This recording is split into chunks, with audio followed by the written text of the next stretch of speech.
মানে লাশটা বলতেছে যে আমাকে পানি দাও এবং আমার অনেক কষ্ট হচ্ছে। কি রে, লাশ তো নামাই দিলাম, তো লাশ আবার স্ট্রেচারে থাকে কেমনে?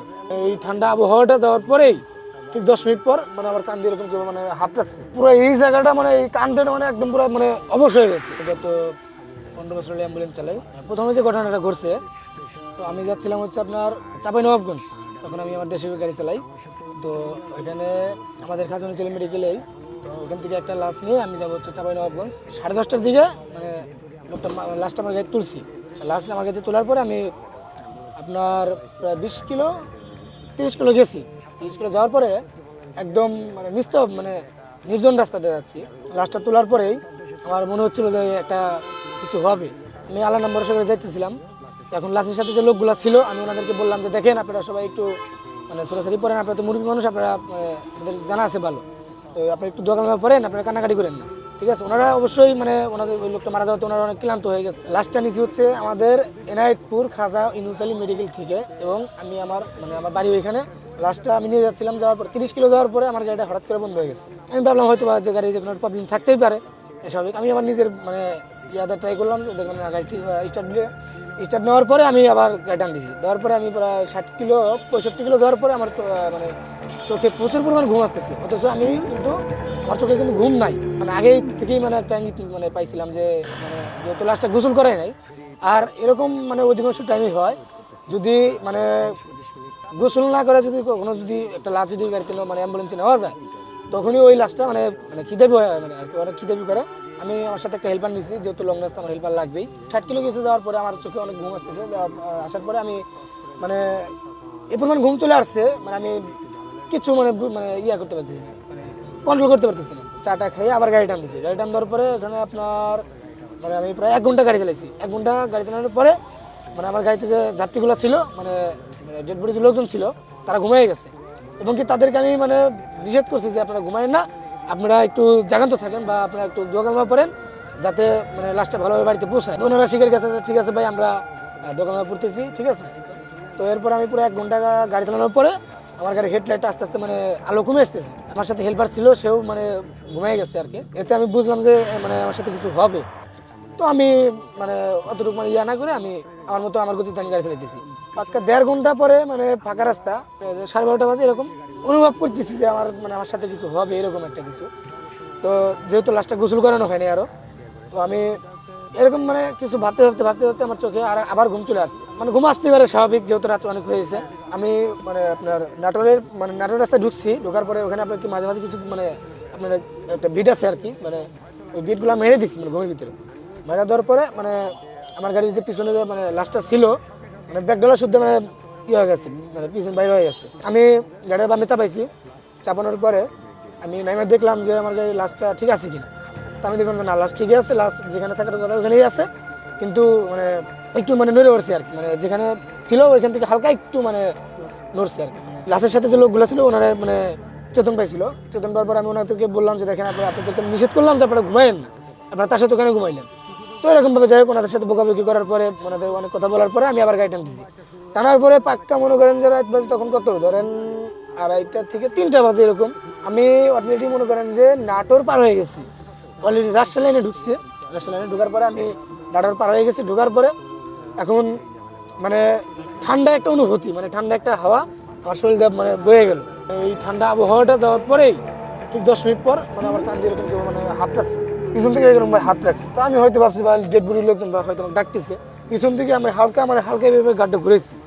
ঘোরানোর পরে মানে এখানে যে একটা মানে আমার মাঝখানে সিটে যেটা আর কি, মাঝখানে সিটে যে একটা লোক যদি বসে যদি আমার কান দিয়ে হাত মানে ডাকে, তখন অবশ্যই মানে হালকা ঘুরাবো গাড়িটা। এমন মানে এই পরিমাণ ঠান্ডা হাতটা, মানে আমার পুরো এই জায়গাটা মানে এই কানটা মানে একদম পুরো মানে অবশ হয়ে গেছে। মানে আমি যে এই হাত দিয়ে গাড়িটা চালাবো মানে এই শক্তিটা আমি আর পাচ্ছি না। এক পর্যায়ে আমি দোকানে পড়া শুরু করলাম। ইয়াসিন সূরা টুরা এগুলো আমার মানে কিছু জানা আছে, কোরআন শরীফ পড়া জানতাম। তো সেক্ষেত্রে আমি অনেক কিছু সূরাসারি জানি। তো আমি অনেক সূরাসারি পড়ে আমি নিজের শরীরটা বন্ধ করলাম আর কি। ও আমাকে অনেক খিদাবি করছে, সারা রাস্তা জ্বালাইছে অনেক। পিছনে যখন মানে হাতটা মানে হালকা যখন গাড়িটা ঘুরেছি, ঘুরে যখনই দেখছি যে মানে পিছনে কোনো লোক নাই, তখন আমি বুঝতে পারছি যে এখানে কোনো প্রেতাত্মা আছে। ইয়াসিন সূরা যখনই পরে আমার শরীরটা বন্ধ করছি বা আমার মানে আমার যে জানা আছে সূরাসুরি পরে আমি শরীরটা বন্ধ করার পরে ও কান থেকে হাতটা সরাই নিছি। ঠিক 15 মিনিট পর একদম পুরো 5 হাত লম্বা, মানে সাদা কাপড় পরে মাঝ রাস্তা দাঁড়ায় আছে। আমার গাড়ি টান হচ্ছে হলো 80 স্পিডে, ঠিক মাঝ রাস্তা দাঁড়ায় আছে, দাঁড়ায় আমাকে সিগন্যাল দিছে। তো আমি মানে ওনার সিগন্যালটা ওভারটেক করে চলে গেছি, কারণ আমি জানি যে এখানে মানে গাড়িটা ব্রেক করলে আমার বিপদ আছে। একদম পুরো মানে ধরতে গেলে একটা মানুষই ধরে আসলে, কিন্তু একদম পুরো 5 হাত লম্বা, মানে ওর মানে পুরো মুখ, মানে মুখ চোখ পুরো ঢাকা ছিল, মানে একদম হাওয়ার মতো মিলে গেছে উনি তখনই। মানে সাথে সাথে আমি মনে আরেকটু সাহস বাড়াইলাম এবং আল্লাহ রসুলের নাম নিয়ে আমি আমার গতিতে গাড়ি চালাচ্ছিলাম। মানে এমন পরিমাণ ঘুমাইছে আমার, মানে ঘুমের চোটে আমি মানে রাস্তা, মানে আমি একই রাস্তা, কিন্তু রাস্তা কিন্তু একটাই, অথচ রাস্তা দেখতেছিলাম দুইটা। এখন আমি কোন রাস্তা যাবো এটা আমি মানে দিশা পাচ্ছি না। ঠিক 15 মিনিট পরে আমার গাড়ির পিছনে যে ব্যাগ ডালা আছে, এমন ভাবে একটা শব্দ হইলো, মনে হইলো যে আমার গাড়ির ব্যাগ ডালা থেকে, মানে পিছন থেকে মানে কেউ ব্যাগ ডালা মানে লাঠি মাটি দিয়ে মানে কেউ বাড়ি টাড়ি দিল। ইমার্জেন্সি ব্রেক করার পরে আমি নামছি, মানে আমার হেল্পারকে বলতেছি দেখতো পিছনে কি হইলো। তো বলতেছে ভাই আমি নামতে পারবো না, আমার অনেক ভয় লাগে। তো যাই হোক, পরে আমি একটু বকা দেওয়ার পর আমি নিজেই নামছি সাহস করে। আমি পিছনে গেলাম, তেমন কিছুই না, এটা স্বাভাবিক একটা ইয়া হয়ে গেছে। তো আমি আবার আমার গতিতে আমি গাড়ি চালাচ্ছিলাম। ফজরের আজান দেওয়ার ঠিক 20 মিনিট আগে পিছন থেকে আমাকে, মানে ওরা তো সব ঘুমিয়ে গেছে, যে লাশের সাথে যে লোকজন ছিল এবং আমার সাথে যে হেল্পারটা ছিল সেও ঘুমিয়ে গেছে। এখন পিছন থেকে আমাকে বলতেছে আমার অনেক কষ্ট হইতেছে, তোমরা আমাকে এখান থেকে বের করো, গাড়িটা একটু ব্রেক করো। মানে ঠিক এভাবে বলছে, লাশের ভিতর থেকে বলতেছি কথাটা, ওনার কথা মানে কান্না দিয়ে আমি আমার গতিতে গাড়ি চালাচ্ছিলাম। 10 মিনিট পরে আমাকে মানে এরকম ভাবে খিদাবি করছে, মানে লাশটা বলতেছে যে আমাকে পানি দাও এবং আমার অনেক কষ্ট হচ্ছে, এবং কি আমি সেটা শুনতে পাচ্ছি। তখন আমার ভিতরে একটু ভয় কাজ করতেছিল যে এটা কি আসলে আদৌ কি সম্ভব। চাঁপাইনবাবগঞ্জের ঠিক মনে করেন যে আপনার 15 কিলো আগে হবে, তো ঠিক মনে করেন যে আমার মানে পিছনে এসে বসছে মাঝখানে সিটে, মানে লাস্ট আমার সিটে মাঝখানে সিটে এসে বসছি। বসার পরে ও আমার কানের কাছে, মানে আমি তো এইভাবে বসে আছি না, আমি তো রানিং এ আছি, তো আমার গাড়ির কাছে, মানে আমার কান্দের এখানে মাথাটা নিয়ে আসছে। তোমার যদি জানের মজা থাকে তাহলে তুমি গাড়িটা ব্রেক করো। তো আমি বলছি যে তুই যা পারস কর, তোর সে বড়টা আমার সাথে আছে, তুই যা পারস কর, কোনো সমস্যা নেই। ও বলতেছে দেখ ভালো হবে না কিন্তু।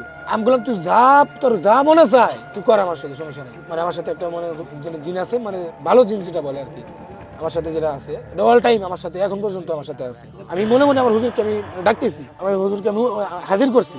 এটা হাজির করার আগে আমি গাড়িটাকে ব্রেক করছি, মানে ও আমার সাথে যে মানে পায়তারাটা শুরু করছে, এটা দেখলাম যে ও তো মানে আমি গাড়ি চালাতে দিব না, আর এইভাবে তো গাড়ি চালাতে অ্যাক্সিডেন্ট হতে পারে। লাশের সাথে যে লোকগুলো ছিল ওনারা মানে জাগনা হয়েছে। আমি ওনাদের সাথে আস্তে আস্তে কথা বলতেছি যে ভাই কোনো কথা বলেন না, এখানে একটা সমস্যা হয়েছে, আমি যার কারণে একটা মানে ব্রেক দিয়েছি গাড়িটা। এখন আমি ওই লাশের কাছে গেছি, আমার হাতে যে হাজির হয়েছে এটাও বুঝতে পারছে, আর এবং কি ও এটা খুব ভালো করে বুঝতে পারতেছে যে এটা আমার থেকে ও মানে 3 গুণ চাইরে।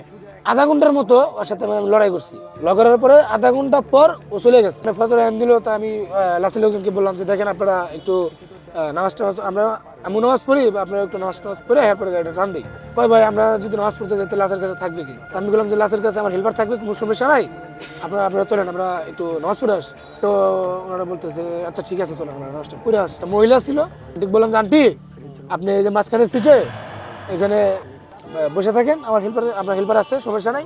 ওনারা দুজন পুরুষ ছিল, মানে ওনার সাথে করে নামাজ টামাজ পরে এরপরে আমরা মনে করেন যে লাশ নামাই দিছি।